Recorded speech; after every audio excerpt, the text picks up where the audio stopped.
ජේසු පිහිටයි ඔබට මම පාස්ටර් තිලාන් ඔබට ආශිර්වාදමත් දවසක් වේවා. මම අද ඔයගලන්ට කතා කරන්න යනවා ඇදහිල්ල සම්බන්ධයෙන්. මතෙව් 17:20 වෙනි පදේ. උන්වහන්සේ මෙන්න මෙහෙම කියනවා. උන්වහන්සේ කියනසේක් නුඹලාගේ ඇදහිල්ලේ මදිකම නිසාය. සැබෑවක් නුඹලාට කියමි.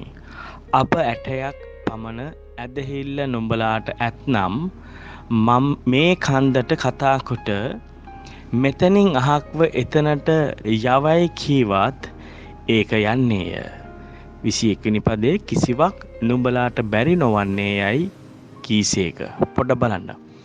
දැන් මේ උන්වහන්සේ කියූ වචනෙන් අපිට ගොඩාක් කිතුණු අයට තේරෙන්නෙත් ගොඩාක් කිතුණු අයට උගන්වලා තියෙන්නෙත් අබ ඇටයක් තරම් ඇදහිල්ලක්.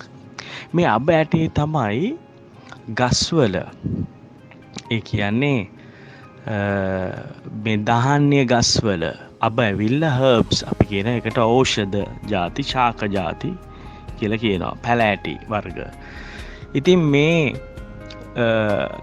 මේ අබ ඇට තමයි පුංචිම ඇටවලින් මේ ධාන්‍ය වලින් පුංචිම ඇටේ.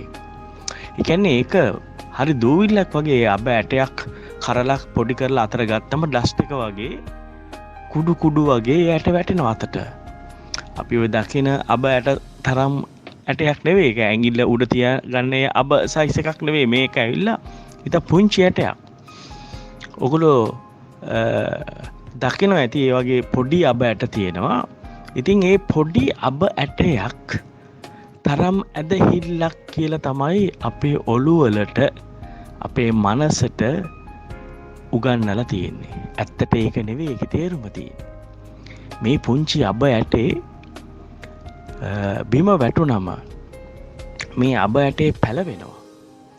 මේ අබ ඇටේ පැලවුනාම ඒක සාමාන්‍ය අර ශාක වර්ග අර ඖෂධ පැලෑටි වලට වැඩි මේ ගහ ලොකු ගහක් වෙනවා. ඒක ලියලා තියෙනවා මතෙව් 13:32. අපි ඒක කියවමු මෙන්න මෙහෙම. ඒක සියලු බීජ වලට වඩා කුඩා නමුත් වැඩුණු කල පැලෑටි වලට වඩා මහත්ව ආකාශ පක්ෂීන් ඇවිත් එහි අතුවල ලගින තරම් ගසක් වන්නේය.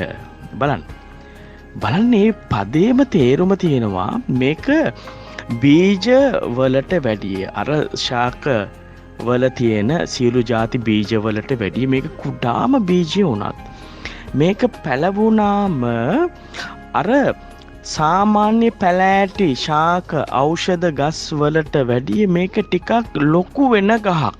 ඒ කියන්නේ කුරුල්ලෙකුට මේ ගහේ පියාඹගෙන ඇවිල්ලා වහන්න පුළුවන් බරක් උසුලන්න පුළුවන් ටිකක් ලොකු ගහක් මේක.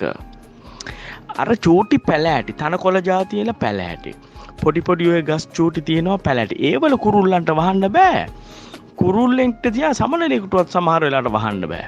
මොකද බර වැඩි හින්දා අත්ත ඒ ගහ වැටෙනවා. ඉතින් කුරුල්ලෝ බහන්න යන්නේ කුරුල්ලෝ පියාඹලා ඒගොල්ලෝ බාන්නේ අත්ත ශක්තිමත් අත්තක්. ඉතින් මේකෙන් බොහොම පැහැදිලි මේ ගහ විශාල ගහක් වෙනවා අනිත් ගස් වලට පැලෑටි වලට වැඩි. මෙන්න මේක තමයි යේසුස් වහන්සේ අපෙන් කියන්නේ. අපිට කියන්නේ මේ අබ ඇටයක් තරම් උඹට ඇදහිල්ල ඕනි කියලා කියන්නේ මේකේ සයිස් එක නෙවෙයි අබ ඇටයෙන් වෙන සිද්ධ වෙන ක්‍රියාවලිය. මේ චූටි ඇදහිල්ල නැමැති අබ ඇටයක් තරම් අපි පටන් අරගෙන පුංචියට අපි පටන් අරගෙන මේ ඇදහිල්ල මේ ගහේ විශාලත්වය දක්වා අපේ තුල වර්ධනය වුණොත් උන්වහන්සේ කියනවා මේ ගහට අයින් වෙලා මුහුදේ පැලවෙන්න කිව්වත් පැලවෙනවා. මෙතනින් අහක්ව එතනට යවයි කිව්වත් ඒක යන්නේය. කිසිවක් නුඹලාට බැරි නොවන්නේ කීසේක. බලන්න සහෝදරවනි ඔබට කිසිම දෙයක් මේ ලෝකේ නැහැලු කරන්න බැරි. ඔබට මේ පමණ ඇදහිල්ලක් තියෙනවා නම් ඔබගේ ඇදහිල්ල ඇබ ඇටයක් තරම් පුංචියට පටන් අරගෙන ඒක විශාල කරගන්න ගහක් තරම් මහා විශාල කරගන්න උන්වහන්සේ ඔබව පාවිච්චි කරනවා. කරන්න බැරි දෙයක් නැහැ කියලා උන්වහන්සේගේ වචනේ තියෙන එපමණ ඔබට ඇදහිල්ලක් තියෙනවා නම්. ජේසු පිහිටයි. මම පාස්ටර් තිලාන්.